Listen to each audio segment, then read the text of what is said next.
యేసు శిలువ మీద పలికిన మొదటి మాట వివరణ సిస్టర్ కవిత గారు వివరిస్తారు. తండ్రి వీరేమి చేయుచున్నారో వీరెరుగరు గనుక.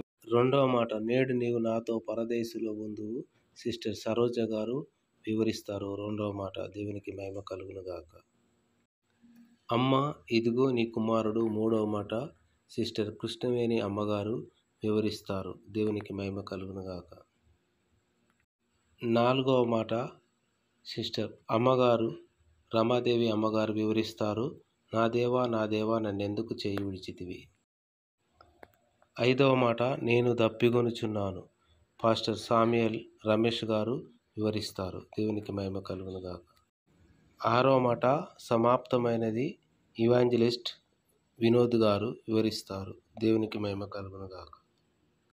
ఏడవ మాట తండ్రి నీ చేతికి నా ఆత్మను అప్పగిస్తున్నాను పాస్టర్ పి సర్వేశ్వర్ పాల్ స్థానిక సంఘ కాపరి.